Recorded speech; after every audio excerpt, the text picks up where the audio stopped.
I have to get this out because what occurred 3 weeks back totally shattered my household, and I'm still dealing with the total mayhem that ensued. On Christmas Eve, I was handling an extra shift at the storage facility since the festive compensation was too appealing to skip, when my mobile vibrated with a message from my father, Finley. The note forced me to scan it thrice before it truly registered. He informed me they had cleared out my crisis fund that I'd been accumulating for 6 years, $47,000, to cover my sibling Reed's marriage to his social media star partner, Catalina. Just like that, no conversation, no warning, zero. But hold on, it escalates. The message went on with Finley insisting I handle their Bali vacation expenses, $12,000, and he required it wired by Monday dawn or he would inform all our distant relatives and acquaintances that I was an envious loser who couldn't back kin in key times. The sheer nerve of this guy always astonished me. Let me rewind and clarify why my kin believe they can handle me like their private cash machine. 3 years prior, I erred by allowing my mother Barbara to join her name on my reserve account when she faced money troubles post-operation. It was meant to be short-term, merely so she could tap into funds for health costs if I was unavailable. I was 25, earning solid income, and truly aimed to assist in a tough phase. The fund expanded over time as I lived frugally, put in extra hours regularly, and aimed to purchase my own home. My brother Reed has forever been the favored one who could err freely. During his university days, they funded all. When he quit to chase photography, they backed his ambitions. When he accumulated card debt roaming the nation capturing dusk scenes, they rescued him on 2 occasions. When he returned home at 28 lacking reserves and purpose, they embraced him warmly. In contrast, I held dual jobs from 16 and funded my path through local college. The setup in my household was always evident. Reed receives aid and shielding. Parker is anticipated to give and forfeit. When Reed declared his betrothal to Catalina half a year ago, my parents promptly began organizing this lavish ceremony despite his empty pockets. They repeatedly remarked on my growing prosperity and how relatives assist relatives in unique periods. I ought to have anticipated this. After absorbing that Christmas Eve note, I remained in my vehicle in the facility lot for 20 minutes, merely gazing at my device. This wasn't a spur-of-the-moment choice from them. They had schemed it. They understood precisely what they did when they depleted my fund, and they wagered I'd simply yield and endure it since that's my pattern. Cover group meals, add to celebration presents, assist with vehicle fixes, never cause ripples. I replied with a brief answer, not occurring. Finley's response arrived in moments, and it was sheer poison. He declared I was non-existent to them, that I shouldn't consider attending my mother's 70th celebration next month as guards would eject me like the refuse I was. He stated Reed merited superior to a greedy sibling who couldn't rejoice in his joy. He mentioned Catalina's kin were already doubting if Reed hailed from decent folks, and my behavior validated their view. That's when something within me altered fully, not fractured or transformed or any such theatrical rubbish, just switched to a state I'd been readying for unknowingly. For 3 years, I'd observed my kin function as if I were their safeguard, their fallback, their assured aid network. They chose actions presuming I'd eternally be present to tidy the disorder or pay the tab. They relied on my consistent reaction of complaining yet finally obeying. I traveled home to my flat and began implementing a scheme that had been shaping in my subconscious for months. I'd been noting items, maintaining logs, remaining conscious of precisely how linked our monies and ties had grown. When you mature in a kin that views you as their personal vault, you begin noting advantage spots even if not deliberately aware. The packet I assembled that evening held duplicates of some highly intriguing papers I'd gathered over the last 2 years. Nothing unlawful, nothing pilfered, just data that depicted a full image of how my kin managed their monies and choices. Data on their home loan setups, their credit statuses, their job records, their tax conditions from when they requested my aid with forms. Data on Reed and Catalina's true bond schedule versus what they'd shared with her kin about their duration together. Above all, the packet held thorough money logs displaying precisely how my $47,000 was gained, stored, and then removed without proper permission since my name was the main on the fund. And Barbara was only meant to have urgent entry for health costs, papers that would intrigue specific individuals who had chosen based on partial data. Christmas dawn, while my kin likely anticipated my call to regret or appear submissive, I drove to their residence and placed the packet on their kitchen surface. I utilized my key for the final instance, entered via the garage as I had countless times, set it exactly where they have morning meals daily, and exited. Then I altered my contact number, barred all their online profiles, and vanished from their realm entirely. For 2 weeks, I received nothing, total quiet. I assumed they were either too arrogant to connect or too furious to bother. I immersed in my job, began searching for units in another section of the city, and started disentangling all the manners my existence linked to theirs, deleting myself as a backup contact, refreshing my location with financial institutions, ensuring they couldn't reach anything else mine. Then, yesterday dawn, my colleague Cesar inquired if I was fine since I appeared sleepless. I assured him all was good, just managing some kin issues. He noted he'd viewed some wild turmoil on online platforms about a marriage halted abruptly and something regarding attorneys in kin conflicts. He was browsing through Facebook when he stopped and asked if I recognized someone called Reed Parker. That's when I understood the packet had at last been accessed. I made a phony online account to inspect the events, and what I discovered showed me this was merely the start. Reed's commitment to Catalina was formally ended as of Monday dawn. Her kin were raising issues about money losses and fake claims. Barbara had been parked in her vehicle in the drive since sunrise, declining to enter the home or clarify to locals why she stayed out. But here's what truly bothers me. I can observe from Reed's updates that he's attempting to portray this as a sort of confusion that can be mended. He's sharing about brief hurdles and how affection overcomes all barriers. Finley has been contacting folks aiming to steer the story and reduce the matter. They still believe this is something they can handle and twist to their benefit. They lack awareness of what they're truly facing, and honestly, I'm only beginning. Update 1. The reactions to my initial share were crazy. Over 3,000 replies, and my messages are totally overwhelmed. Thanks to all who suggested I should have responded years earlier, as you're totally correct. I should have ceased being their private cash source the initial occasion. They executed this controlling nonsense. So recall how I mentioned they lacked knowledge of what they faced. Well, they discovered rapidly what the packet held, and the consequences have been utterly chaotic. Tuesday dawn, 3 days post leaving the files, my job phone sounded. Yes, my job phone. Finley somehow located my firm line and dialed the primary number requesting to chat with me. When I was connected to accept the call, he was already in complete repair mode, attempting to appear logical and fatherly as if zero had transpired. He began with this entire talk about how kin disputes shouldn't ruin bonds and how we required a meeting to address this matter like grown-ups. He claimed he got that I was annoyed about the reserve fund issue, but there had been some confusion on the conditions and perhaps we could arrange a reimbursement scheme to correct it. He repeatedly stressed that Reed's ceremony had been delayed because of some unlucky schedule problems, not terminated fully, and that Catalina's kin were simply being careful about moving forward with the event. I allowed him to speak for nearly 10 minutes prior to answering. When I eventually talked, I informed him precisely what I had noted over the last 3 years. Each occasion they had loaned cash from me with vows to return it. Each occasion they had shamed me into adding to kin costs while Reed added zilch. Each discussion where they reviewed my monies as if I wasn't present. Each case where they chose money actions presuming I would handle the deficit. The segment that truly affected him. I had been taping our kin gatherings on cash for the last 18 months. Not covertly, not wrongfully, just employing my device's audio note tool during talks on home costs and money strategy. Talks where Finley and Barbara reviewed how much they could reasonably anticipate me to add to Reed's ceremony based on my reserve balance. Talks about how they could tap my cash if I declined to participate voluntarily.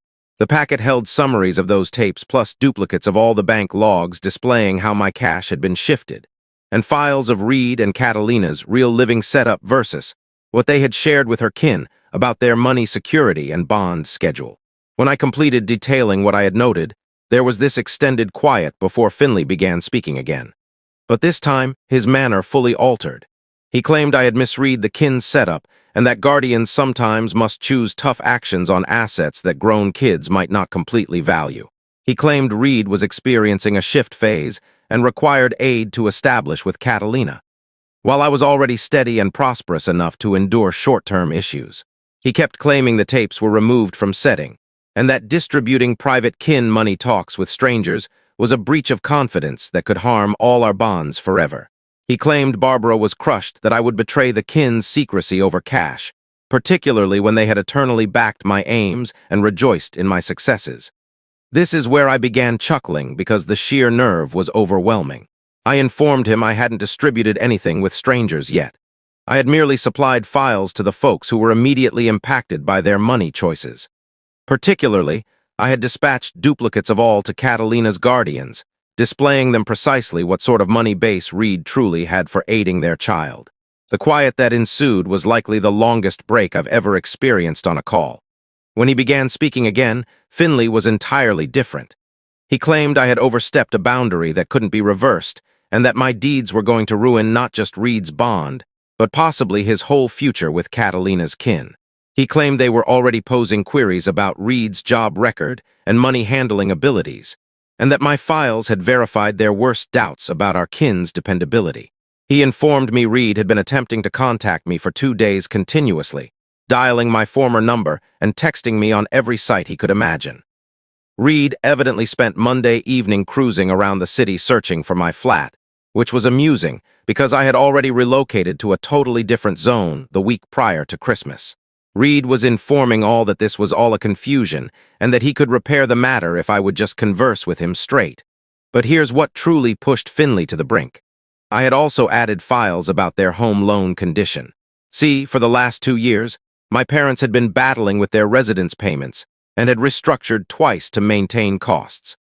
What they didn't realize was that I had been monitoring their money strain and had duplicates of all the forms they had requested me to assist organize when they applied for the restructuring.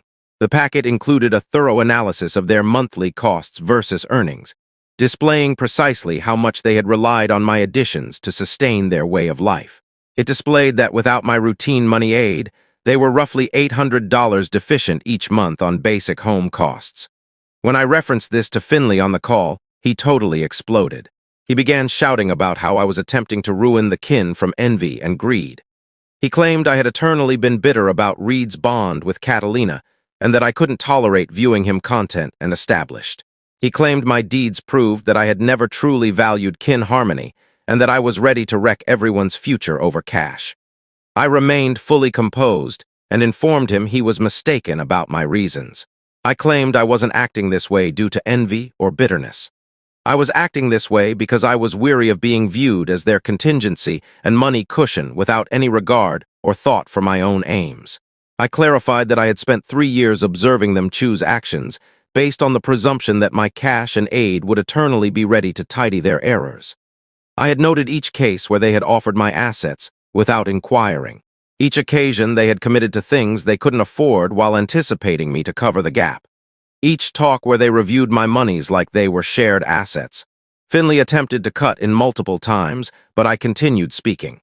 I informed him that Reed's marriage emergency was just the onset, because I had detached myself from their money system fully. No more urgent additions, no more festive cost dividing, no more sudden rescues when their planning failed. By the time I completed detailing the complete range of what I had done, Finley was silent again. When he eventually spoke, he claimed I would ruining the kin bonds over cash and that some connections couldn't be restored once torched. That's when I informed him about the remainder of my files. The packet only held the fundamental money logs and tapes. I still possessed thorough data about Reed's true job record, his prior bonds that Catalina's kin didn't know of, and files of some highly intriguing money setups that Reed had been creating to sustain his way of life while jobless. I hadn't distributed any of that yet, but I was ready to if they persisted in pressuring me or steering the story around what had occurred. The call concluded with Finley claiming this wasn't finished and that they would discover a method to settle the matter without wrecking everyone's future. Yesterday, Barbara at last exited her vehicle and began dialing relatives to handle repairs. She's been informing folks that I had some sort of collapse and created claims about kin money setups that weren't precise. She's claiming Reed's ceremony was delayed due to location timing problems, not bond issues. But here's the matter. Catalina's kin has already initiated their own probe into Reed's past and money condition, and Reed is becoming frantic enough to create some very bad choices about managing the emergency. I'm beginning to believe the packet was merely the initial step, and they lack knowledge of what's yet approaching. Update 2. Okay, folks, hold on tight because this week has been totally mad and I'm still handling all that occurred. First, gratitude to all who have been tracking this disaster. Your feedback has kept me grounded through this entire chaos. So recall how I mentioned Reed was becoming frantic and creating dumb choices. Well, it turns out panic drives people to execute truly foolish acts. And Reed just demonstrated that in the most dramatic fashion possible. Wednesday afternoon, I'm returning from my shift when I spot Reed's worn-out Toyota Camry stationed outside my fresh apartment building. I have zero clue how he obtained my address since I'd been extremely cautious about keeping my new spot secret. But there he was, seated in his vehicle like a lurker, awaiting my arrival. The instant I stepped out of my pickup, Reed leaped from his car and approached me. I could sense right away that he was tense and prepared for a clash, but I wasn't going to allow him to dominate the scenario or surprise me. I'd been anticipating this talk for weeks, and truthfully, I was eager to hear what sort of justification he would attempt. Reed began speaking before he even arrived, continuing about how we needed to resolve the tension and repair this matter before it shattered everyone's existence forever. He claimed he'd been trying to connect with me for over a week, and that my refusal to interact was worsening everything for the entire kin. He kept stressing that this was larger than just our individual problems, and that blameless individuals were suffering from my deeds. I let him complete his starting address, then questioned him straight about how he had acquired my new location. Reed acquired this protective expression and claimed he'd inquired around until someone who knew someone helped him locate me. He claimed he'd been driving through various areas for days seeking my pickup, and that he'd finally noticed it at a store and tailed me home. So essentially, my sibling had been trailing me for days, which truly displays how balanced and logical he's being about this whole matter. Reed dove into this extended clarification about how the marriage condition had been exaggerated massively, and how Catalina's kin was reacting excessively to some small money worries that could be sorted with appropriate dialogue. He claimed the delay was short-term, and that they were addressing the problems with expert guidance and money strategy help. He kept claiming that the tapes I had created were removed from context, and that kin money talks were confidential issues that shouldn't be shared with outsiders who didn't grasp our kin setup. He claimed Barbara and Finley had eternally been encouraging of both of us, and that their choices about asset distribution were based on what they believed was optimal for everyone's extended success. This is where I began chuckling, because Reed was striving so much to appear sensible and adult, while fully overlooking the real facts of what had transpired. I questioned him to clarify precisely how depleting my reserve fund without approval was meant to aid my extended success. Reed's entire attitude shifted when I raised the cash directly. He claimed the reserve fund matter had been a confusion, and that they had presumed I would back assisting with ceremony costs since I was in a superior money spot than he was. He claimed they had been planning to review a return timeline with me post-vacation, but my response had intensified everything before they could detail their plans properly. I informed Reed that was utter nonsense, and he knew it. I claimed the note from Finley had been very explicit about the cash being removed and the extra requests for vacation funding, with warnings if I didn't obey right away. There had been zero reference to return schemes or kin talks, just requests and deadlines. Reed began becoming restless and claimed I was being intentionally tough and declining to view the larger image of what the kin was handling. He claimed they were all under immense pressure attempting to manage the condition with Catalina's kin, and that my reluctance to assist was making everything much harder. He continued this entire tirade about how I had eternally been envious of his bond with Catalina, and how I couldn't bear seeing him joyful and settled with someone who cared for him. He claimed my deeds proved that I was ready to undermine his future from malice and bitterness, and that I was employing the cash matter as a pretext to attempt to ruin his commitment. That's when I chose it was time to detail to Reed precisely what I had noted about his real condition with Catalina and her kin. I informed him I had been monitoring his job record for the last 2 years, including the 3 positions he had been dismissed from and the 4 positions he had left without warning.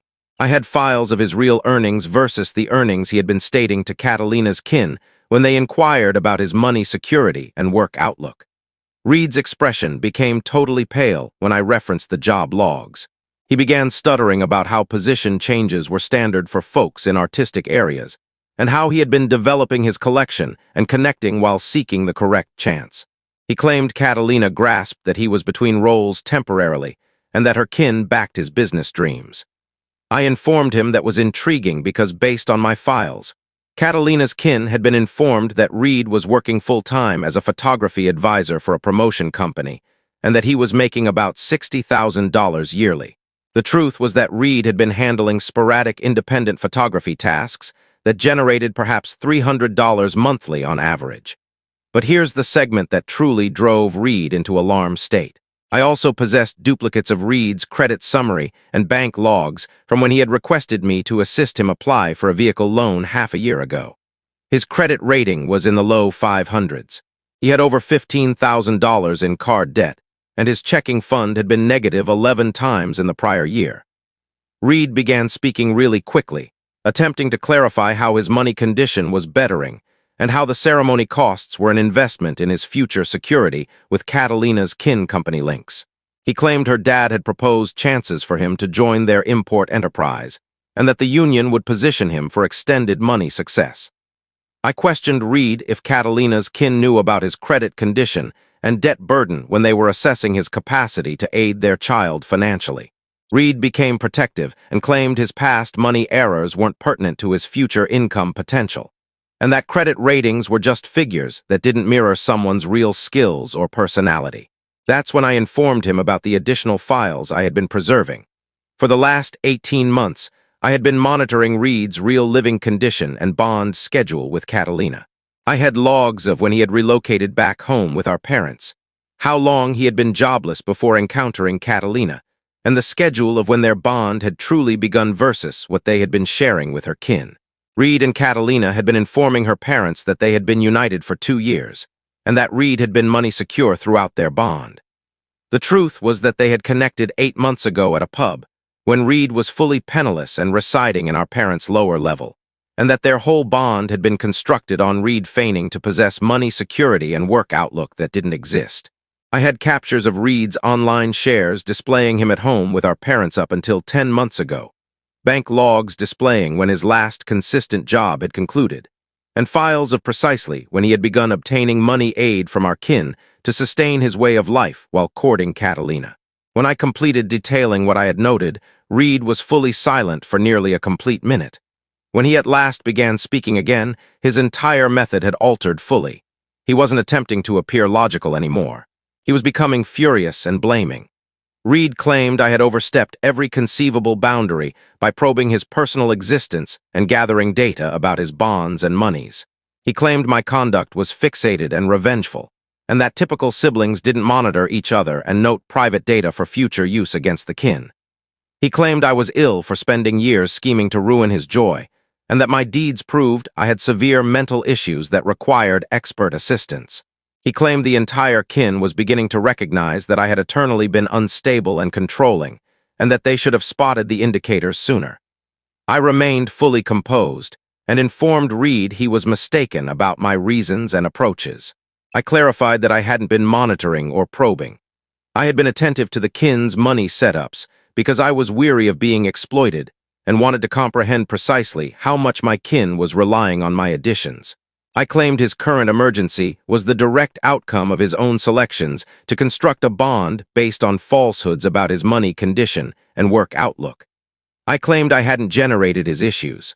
I had merely noted the truth of his condition and shared that data with folks who had the right to know the facts. Reed spent another 20 minutes attempting to persuade me to withdraw the data I had shared and assist him restore his trustworthiness with Catalina's kin. He proposed to sign an official return contract for the cash that had been removed from my reserve fund, with added value and an organized schedule for complete compensation. He claimed if I would back his clarification of the condition to Catalina's parents, he would ensure our parents returned every cent they had removed and that the kin would never presume about my money additions again. He claimed they could set clear limits and documented packs for any future kin money setups. I informed Reed his proposal was insufficient, overdue. I claimed the harm to his bond was the result of his own trickery, and that I wasn't keen on assisting him persist in deceiving Catalina's kin about his real condition. Reed departed my apartment building that evening claiming this wasn't concluded, and that he would discover a way to repair the condition with or without my assistance. He claimed I would ruining the kin bonds over cash and arrogance. 2 days later, I discovered precisely what Reed's fresh scheme was, and it's even more frantic and pitiful than anything he's attempted thus far. Turns out Reed has been reaching my pals and colleagues, attempting to persuade them that I'm experiencing some sort of psychological collapse, and that the kin needs aid organizing an intervention to get me aligned. He's been informing folks that I've become suspicious and fixated about kin monies, and that I'm creating claims that aren't grounded in facts. Meanwhile, the home loan condition at my parents' residence has hit emergency stage. Without my monthly additions, they skipped their February payment completely, and the financial institution has initiated seizure actions. Barbara has been dialing extended kin members, requesting urgent loans, but evidently my files have been circulating, and folks are posing awkward queries about the kin's real money handling. Catalina's kin employed a private detective to confirm Reed's past data. And let's just say they're not pleased with what they discovered. The commitment is formally terminated. Catalina has barred Reed on all online sites, and her dad is contemplating legal steps for deceit and false portrayal. But here's the matter that truly bothers me. Through all of this growing catastrophe, my kin is still attempting to fault me for their issues instead of accepting accountability for the selections that placed them in this chaos.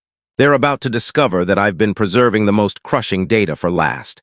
And Reed's small reputation attack effort just ensured that I'm going to employ every bit of advantage I have remaining. Final update. This is it, folks. The absolute concluding section of this mad kin ruin.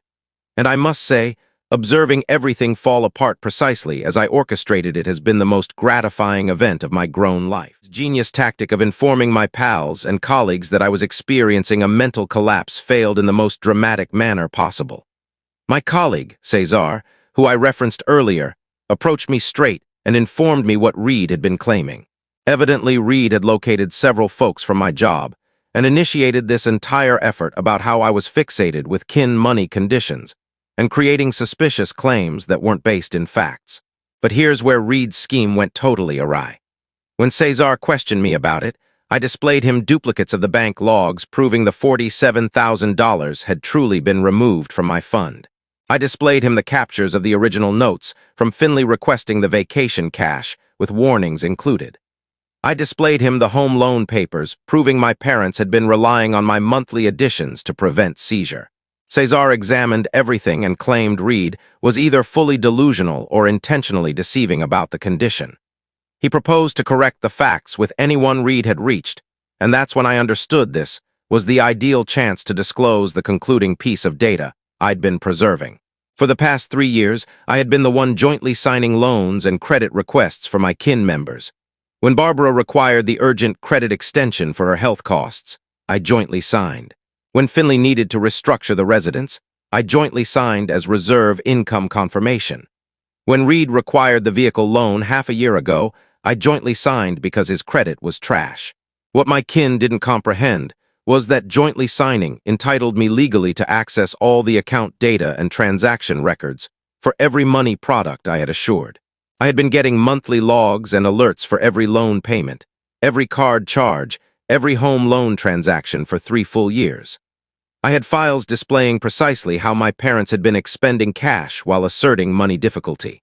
I had logs of Reed's card spending while he was jobless and feigning to have consistent earnings. I had proof that Barbara had been employing the health credit extension for retail outings and premium buys instead of health costs.